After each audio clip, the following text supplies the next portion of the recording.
ಆತ್ಮೀಯ SSLC ವಿದ್ಯಾರ್ಥಿಗಳೇ, ತಮಗೆಲ್ಲರಿಗೂ ನನ್ನ ಈಸಿ ಮ್ಯಾಥ್ಸ್ ಚಾನಲ್ಗೆ ಸ್ವಾಗತವನ್ನು ಕೋರ್ತಾ ಈ ವಿಡಿಯೋದಲ್ಲಿ ನಾವು ವಾಸ್ತವ ಸಂಖ್ಯೆಗಳು ಅಧ್ಯಾಯ 1ರಲ್ಲಿ ಬರುವ ಅಭ್ಯಾಸ 1.1ರ 5ನೇ 6ನೇ ಮತ್ತು 7ನೇ ಪ್ರಶ್ನೆಗಳನ್ನು ಬಿಡಿಸೋಣ. ಹಿಂದಿನ ವಿಡಿಯೋದಲ್ಲಿ ನಾನು ಈ ಅಭ್ಯಾಸದ 1ರಿಂದ 4 ಪ್ರಶ್ನೆಗಳನ್ನು ಬಿಡಿಸಿದ್ದೇನೆ. ಆ ವಿಡಿಯೋಗೆ ಸಂಬಂಧಿಸಿದ ಲಿಂಕನ್ನು ನನ್ನ ಡಿಸ್ಕ್ರಿಪ್ಷನ್ ಬಾಕ್ಸ್ನಲ್ಲಿ ನೀಡಿದ್ದೇನೆ. ನೀವು ಆ ಲಿಂಕನ್ನು ಕ್ಲಿಕ್ ಮಾಡಿ ಆ ವಿಡಿಯೋವನ್ನು ನೋಡಬಹುದು. ಮೊದಲಿಗೆ ನಾವು 5ನೇ ಪ್ರಶ್ನೆಯನ್ನು ತೆಗೆದುಕೊಳ್ಳೋಣ.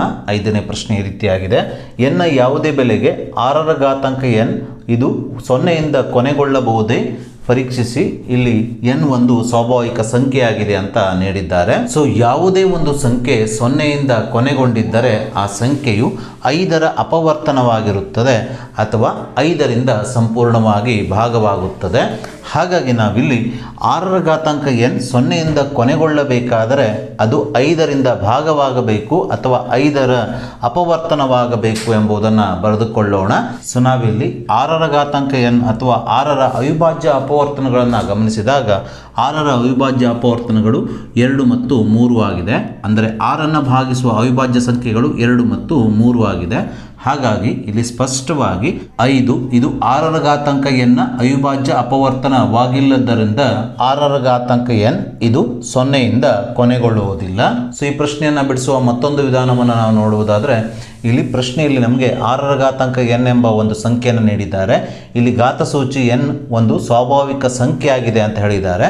ಸೊ ಇಲ್ಲಿ ಸ್ವಾಭಾವಿಕ ಸಂಖ್ಯೆ n ನ ಬೆಲೆ 1 2 3 4 5 6ನ ಆದೇಶಿಸ್ತಾ ಹೋದಾಗ 6ರ ಘಾತಾಂಕ 1 6 ಆಗುತ್ತದೆ. 6ರ ಘಾತಾಂಕ 2 6 × 6 36 ಆಗುತ್ತದೆ. 6ರ ಘನ 216 ಆಗುತ್ತದೆ. 6ರ ಘಾತಾಂಕ 4 1296 ಆಗುತ್ತದೆ.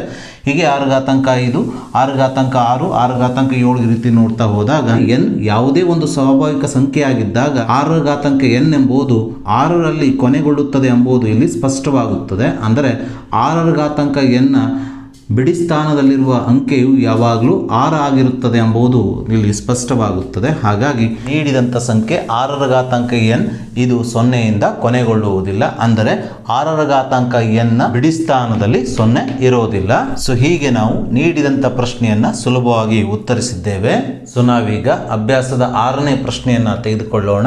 6ನೇ ಪ್ರಶ್ನೆ ಈ ರೀತಿಯಾಗಿದೆ: 7 × 11 × 13 + 13 ಮತ್ತು 7 × 6 × 5 × 4 × 3 × 2 × 1 + 5 ಇವು ಸಂಯುಕ್ತ ಸಂಖ್ಯೆಗಳಾಗಿವೆ, ಏಕೆ ವಿವರಿಸಿ ಅಂತ ಕೇಳಿದ್ದಾರೆ. ಸೊ ಈ ಪ್ರಶ್ನೆಯನ್ನು ಬಿಡಿಸುವುದಕ್ಕಿಂತ ಮೊದಲು ನಾವು ಸಂಯುಕ್ತ ಸಂಖ್ಯೆಗಳು ಎಂದರೇನು ಎಂಬುದನ್ನು ತಿಳಿದುಕೊಳ್ಳೋಣ.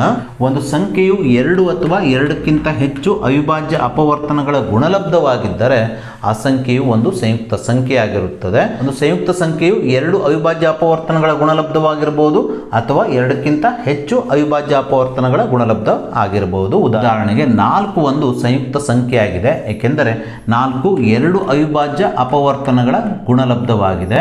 ನೋಡಿ, 2 2 4, ಇಲ್ಲಿ 2 ಒಂದು ಅವಿಭಾಜ್ಯ ಸಂಖ್ಯೆಯಾಗಿದೆ. ಈ 2 ಎಂಬ ಅವಿಭಾಜ್ಯ ಸಂಖ್ಯೆ 2 ಬಾರಿಗೆ ಗುಣಿಸಲ್ಪಟ್ಟಿರೋದ್ರಿಂದ 4 ಒಂದು ಸಂಯುಕ್ತ ಸಂಖ್ಯೆ ಆಗುತ್ತದೆ. ಹಾಗೆ 6 ಒಂದು ಸಂಯುಕ್ತ ಸಂಖ್ಯೆ, ಏಕೆಂದರೆ 6ರ ಅವಿಭಾಜ್ಯ ಅಪವರ್ತನಗಳು 2 ಮತ್ತು 3 ಆಗಿರೋದ್ರಿಂದ 6 2 ಅವಿಭಾಜ್ಯ ಅಪವರ್ತನಗಳ ಗುಣಲಬ್ಧವಾಗಿರೋದ್ರಿಂದ 6 ಒಂದು ಸಂಯುಕ್ತ ಸಂಖ್ಯೆ ಆಗಿರುತ್ತದೆ. ಹಾಗೆ 8 ಸಹ ಒಂದು ಸಂಯುಕ್ತ ಸಂಖ್ಯೆ, ಏಕೆಂದರೆ 8 1 2 3 ಅವಿಭಾಜ್ಯ ಅಪವರ್ತನಗಳ ಗುಣಲಬ್ಧವಾಗಿದೆ.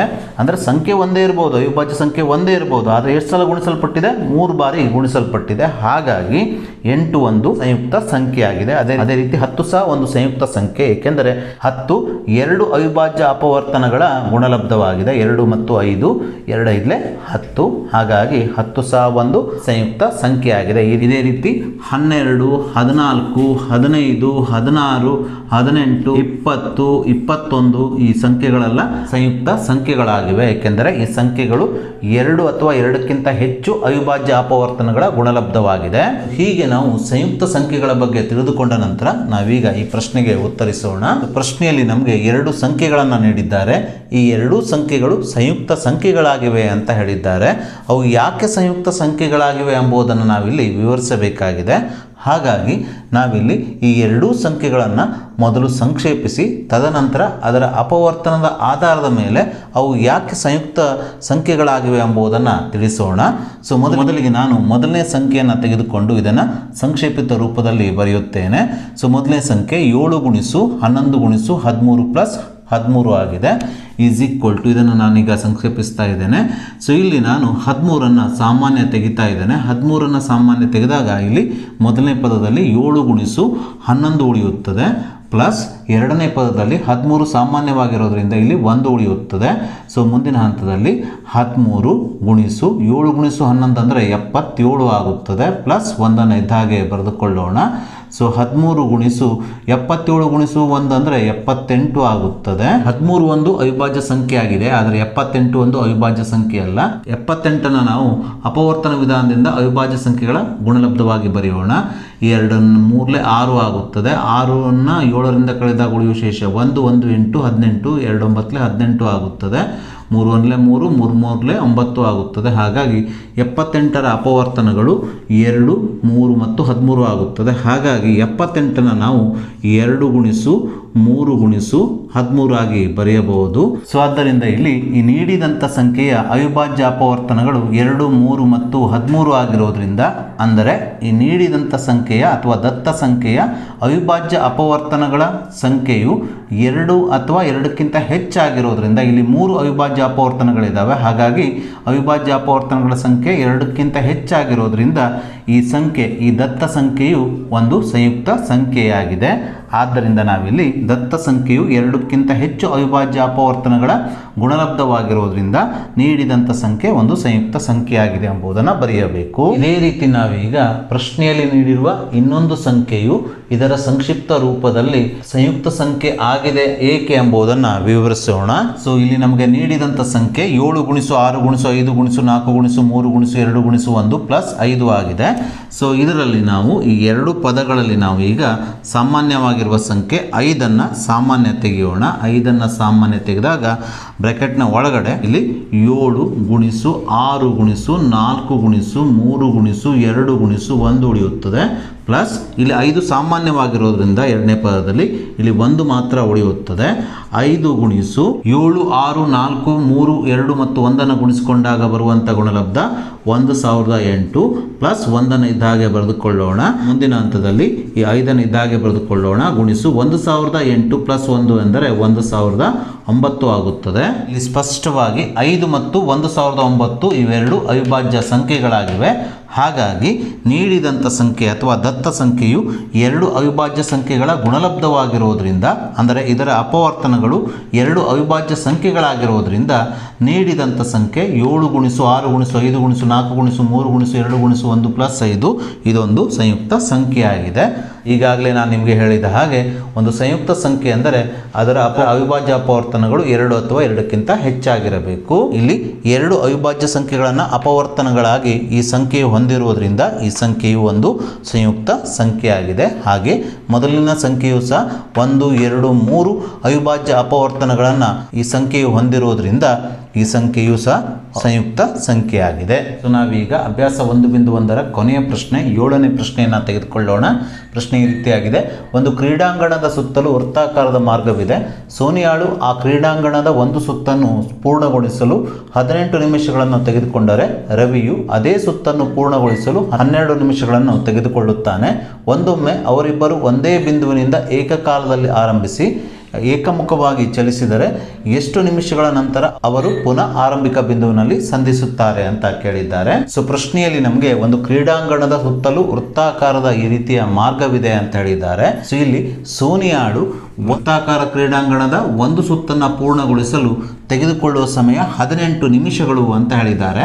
ಅಂದರೆ ಸೋನಿಯಾಳು ಈ ಎ ಬಿಂದುವಿನಿಂದ ತನ್ನ ಓಟ ಅಥವಾ ನಡಿಗೆಯನ್ನು ಪ್ರಾರಂಭಿಸಿ ಈ ರೀತಿ ಒಂದು ಪೂರ್ಣ ಸುತ್ತನ್ನು ಸುತ್ತಿ ಮತ್ತೆ ಪುನಃ ಎ ಬಿಂದುವಿಗೆ ಬರಲು ತೆಗೆದುಕೊಳ್ಳುವ ಸಮಯ 18 ನಿಮಿಷಗಳು.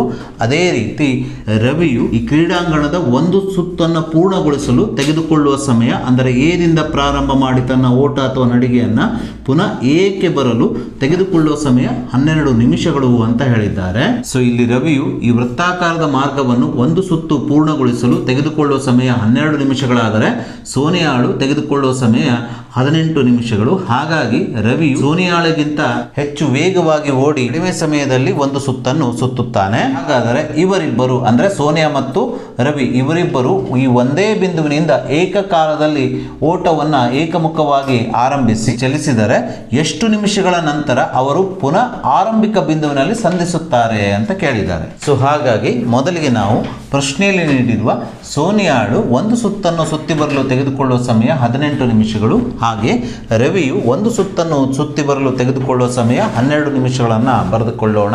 ಸೊ ಈ ಲೆಕ್ಕವನ್ನು ನಾವು ಪ್ರಾಕ್ಟಿಕಲ್ ಆಗಿ ಅರ್ಥ ಮಾಡ್ಕೊಳ್ಳಿಕ್ಕೆ ಪ್ರಯತ್ನಿಸೋಣ. ಇಲ್ಲಿ ನಾನು ಈ ಪೆನ್ನನ್ನು ರವಿಯಾಗಿ ಈ ಪೆನ್ನನ್ನು ಸೋನಿಯಾಳಾಗಿ ತೆಗೆದುಕೊಂಡಿದ್ದೇನೆ.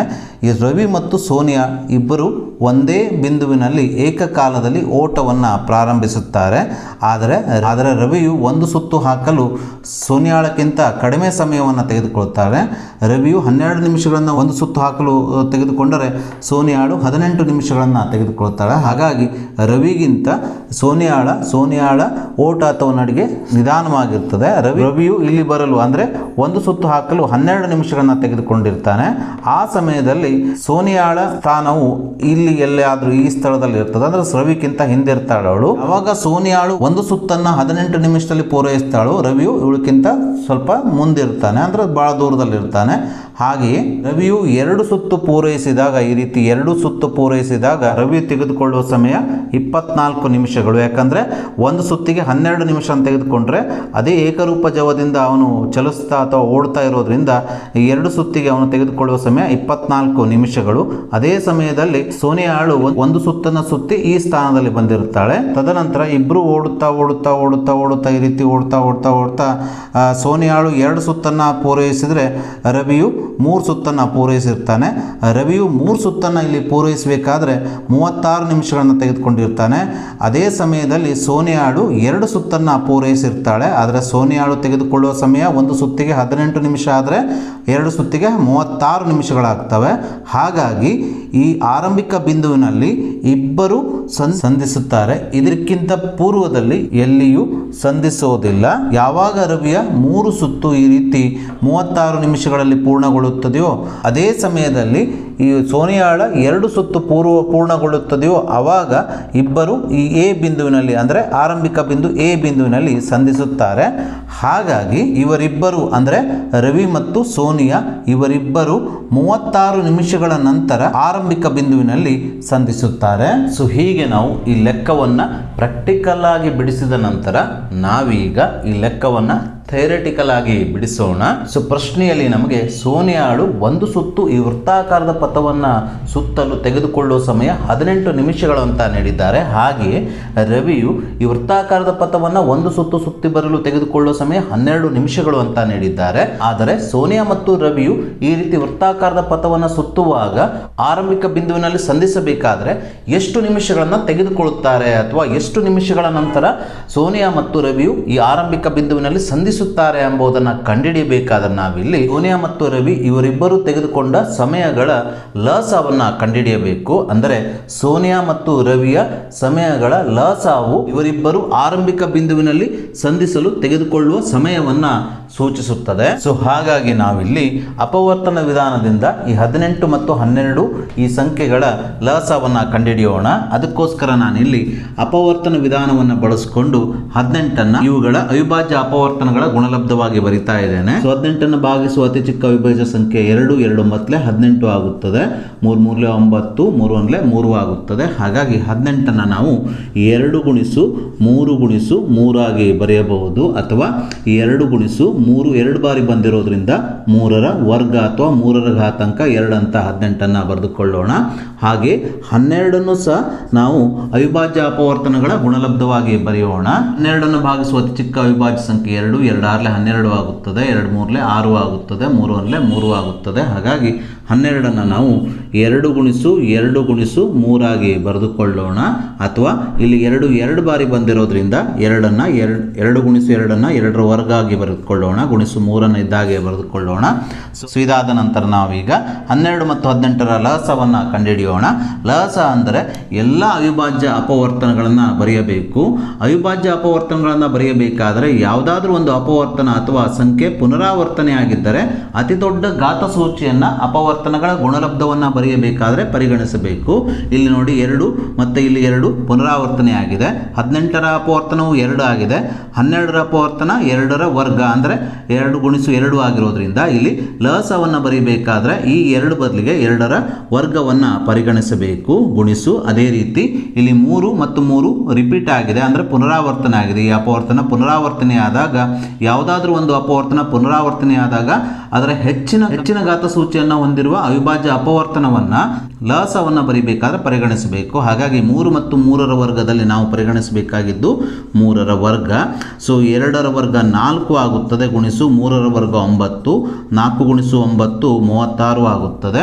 ಆದ್ದರಿಂದ ನೀಡಿದ ಸಂಖ್ಯೆಗಳ ಲಸವು ಇಲ್ಲಿ 36 ಆಗುತ್ತದೆ. ಸೊ ಆದ್ದರಿಂದ ಈ 2 ಸಂಖ್ಯೆಗಳ ಲಸವು 36 ಬಂದಿರೋದ್ರಿಂದ 36 ನಿಮಿಷಗಳ ನಂತರ ಸೋನಿಯಾ ಮತ್ತು ರವಿಯು ಆರಂಭಿಕ ಬಿಂದುವಿನಲ್ಲಿ ಸಂಧಿಸುತ್ತಾರೆ.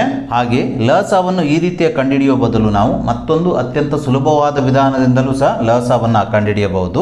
ಅದೇಗೆಂದರೆ ಇಲ್ಲಿ ಸೋನಿಯಾಳು ತೆಗೆದುಕೊಂಡ ಸಮಯ 18 ನಿಮಿಷಗಳು, ಹಾಗೆ ರವಿಯು ತೆಗೆದುಕೊಂಡ ಸಮಯ 12 ನಿಮಿಷಗಳು. ಇವೆರಡು ಸಂಖ್ಯೆಗಳನ್ನು ಒಟ್ಟಾಗಿ ತೆಗೆದುಕೊಂಡು ಈ ಸಂಖ್ಯೆಗಳನ್ನು ಅಪವರ್ತಿಸುವುದರ ಮೂಲಕ ಲಸವನ್ನು ಕಂಡುಹಿಡಿಯಲಾಗುತ್ತದೆ. ಇಲ್ಲಿ ನಾವು 2 ಅಥವಾ 2ಕ್ಕಿಂತ ಹೆಚ್ಚು ಸಂಖ್ಯೆಗಳ ಲಸವನ್ನು ಅಪವರ್ತನ ವಿಧಾನದಿಂದ ಕಂಡುಹಿಡಿಯಬೇಕಾದ್ರೆ ಈ ಸಂಖ್ಯೆಗಳನ್ನು ಭಾಗಿಸುವ ಅತಿ ದೊಡ್ಡ ಸಂಖ್ಯೆಯಿಂದ ಈ ಸಂಖ್ಯೆಗಳನ್ನು ಮೊದಲು ಭಾಗಿಸಬೇಕು. ಅದು ಅವಿಭಾಜ್ಯ ಸಂಖ್ಯೆ ಆಗಿರಬೇಕಂತೇನಿಲ್ಲ. ಹಾಗಾಗಿ ನೀಡಿದ ಸಂಖ್ಯೆಗಳನ್ನು ಭಾಗಿಸುವಂಥ ಅತಿ ದೊಡ್ಡ ಸಂಖ್ಯೆ ಎಂದರೆ ಅದು 6. 6 3 18 ಆಗುತ್ತದೆ, 6 2 12 ಆಗುತ್ತದೆ. ಇಲ್ಲಿ 3 ಮತ್ತು 2 ಅವಿಭಾಜ್ಯ ಸಂಖ್ಯೆಗಳಾಗಿರುವುದರಿಂದ ಇವುಗಳನ್ನು ಭಾಗಿಸುವ ಅತಿ ದೊಡ್ಡ ಸಾಮಾನ್ಯ ಸಂಖ್ಯೆ ಅಂದರೆ 1. ಹಾಗಾಗಿ ಇಲ್ಲಿ ಅಪವರ್ತನ ಕ್ರಿಯೆ ಕೊನೆಗೊಳ್ಳುತ್ತದೆ. ಸೊ ಆದ್ದರಿಂದ 18 ಮತ್ತು 12ರ ಲಸವು ಇಲ್ಲಿ 6 × 3 × 2 ಆಗುತ್ತದೆ. 6 × 3 × 2 ಆಗುತ್ತದೆ. 6 3 18, 18 2 36 ಆಗುತ್ತದೆ. ಸೊ ಆದ್ದರಿಂದ 18 ಮತ್ತು 12ರ ಲಸ ಏನು ಬಂದಿರ್ತದಲ್ಲ 36, ಇದೇ ನೀಡಿದಂಥ ಪ್ರಶ್ನೆಯ ಉತ್ತರವಾಗಿರುತ್ತದೆ. ಅಂದರೆ 36 ನಿಮಿಷಗಳ ನಂತರ ಅವರು ಅಂದರೆ ಸೋನಿಯಾ ಮತ್ತು ರವಿಯು ಆರಂಭಿಕ ಬಿಂದುವಿನಲ್ಲಿ ಸಂಧಿಸುತ್ತಾರೆ. ಹೀಗೆ ನಾವು ನೀಡಿದಂಥ ಈ ಪ್ರಶ್ನೆಯನ್ನು practical as well as theoretical ಆಗಿ ಅತ್ಯಂತ ಸುಲಭವಾಗಿ ಬಿಡಿಸಬಹುದು.